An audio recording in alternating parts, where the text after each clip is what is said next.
Hi, this is Debdutta. I'm actually trying to uh, make a video on how music works.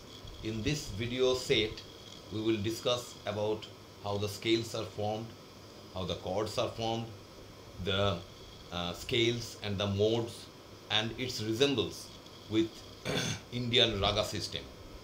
Also, we will discuss about how the Indian notations are written based on all those relative notes, tonic, second, third, fourth, etc.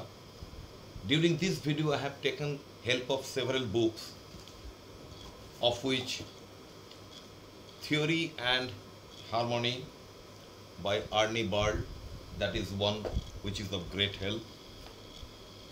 The Spectrum of Music with Related Arts, that's also another great book that I have used in this video. And finally, the maximum help that I have taken is from this book, which is called How Music Really Works by Wayne Chase. I'm really grateful to these authors and their books. Anyway, let's start with very basic thing, which is what is sound. We all know that sound is a kind of form of energy which travel in a wavy nature. So that means it takes the help of the media, which can be a solid, which can be a liquid, or it can be simple gaseous like air. But sound cannot travel without the help of any medium. And it is a waveform. So how these waveforms are created? Let's take the example of a tuning fork. So let's say this is a tuning fork, and this tuning fork, when vibrates, this edge vibrates this way and that way. So that means we are creating a form of, if we look at this in a little bigger form, we can see it bends over this side and bends over this side. So as soon as it bends on this side, it squishes the air medium nearby, or any medium for that matter, and creates a compression region over here. When it goes back on the other side, this compression region is followed by a relaxation region. So as a result, we get a sequence of relaxing region, and then a compressed region, and then a relaxing region and a compressed region in the media. And that is how this goes. This is actually a longitudinal wave, where the movement of the particle of the media, that means this particle moves in this direction and the wave goes in this direction. So this is actually the progression of the wave and the displacement of the media. They are parallel to each other. Unlike in transverse wave, like when you throw a pebble or a small stone on a pond, we get ripples. If you look at the ripples from the level of the water, you see ripples forms like that. So this means these water particles are moving at a direction which is perpendicular to the direction of the movement of the wave, which is this way. That means the pebble is dropped here and the surrounding ripples are formed, which moves in this direction. So this is transverse wave and this is longitudinal wave. Now the question is, how can we draw a waveform from this thing? Let's say this displacement is something which we are going to measure with the time.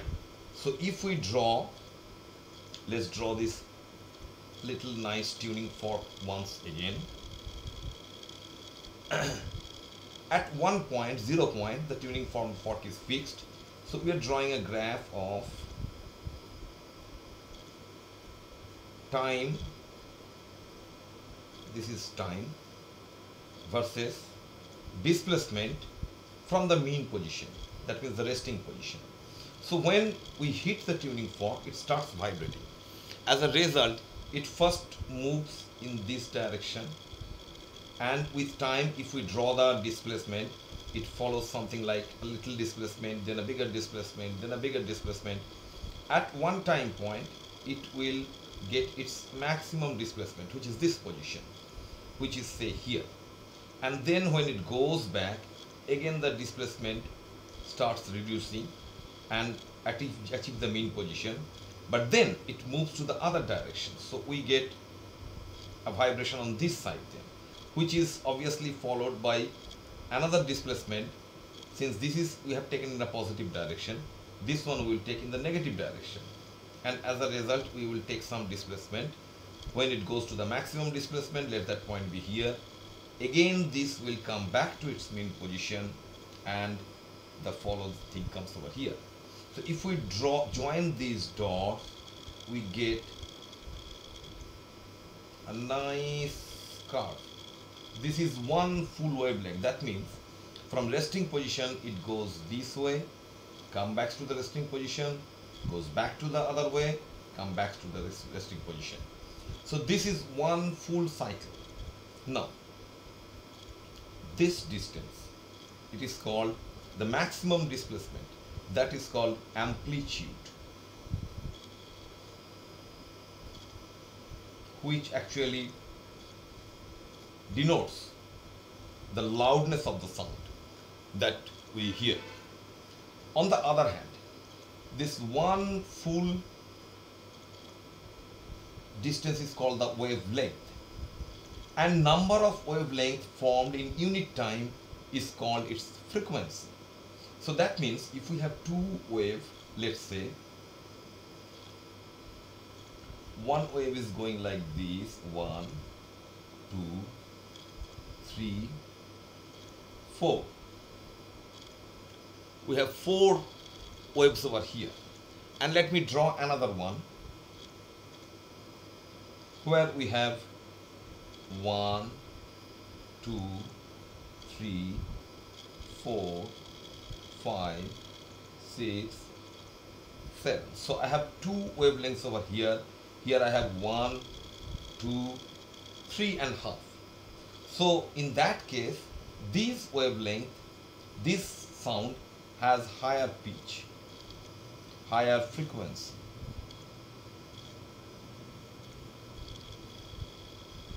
This one has lower frequency. So this is very interesting. We have lower frequency, we have higher frequency. Actually, in this way, that the way I have drawn, this one has higher amplitude than this one. So this one is a louder sound, but on a lower note because the frequency is lower. That's exactly what we call a note. And this one has a lower amplitude but higher frequency. So that means if this is say C, this can be something higher than C, maybe E or F or somewhere there. So this is how the lower frequency and higher frequency works. At this point, we will start moving towards something else, which we can call the different notes up there. But before going to that, let's think about, have you ever thought what is the lowest frequency ever heard in the whole universe? The lowest frequency, lowest note ever heard in the world is actually, it is coming from a star in the universe. It is coming from a black hole in the Perseus galaxy cluster, roughly 200 million light years from Earth. And what is that note exactly? That lowest note that I have been talking about, what is that lowest note? The lowest note is, since you are we all have some musical note knowledge, it is a B flat. The note that comes from this Perseus galaxy center, it is a B flat, and that B flat is 57 octave down, 57 octaves below the B flat, closest to the middle C. That means this sound has really have very low frequency, which is 57 octaves lower than middle C, lower than the one which is closest to the middle C.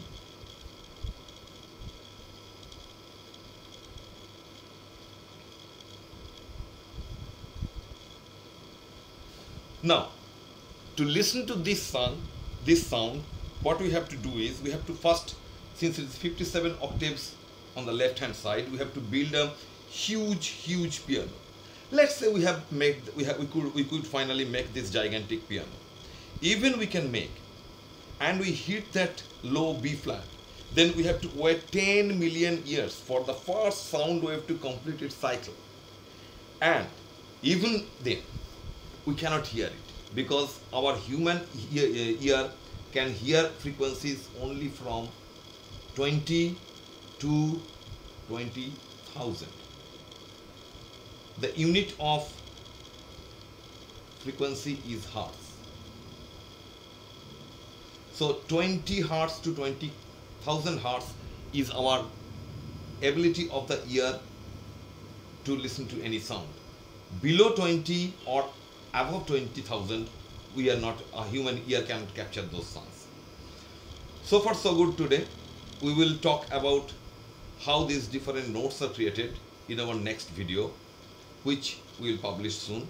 Please, if you like this video, please like and subscribe to my channel so that we can really update you when new videos are coming up.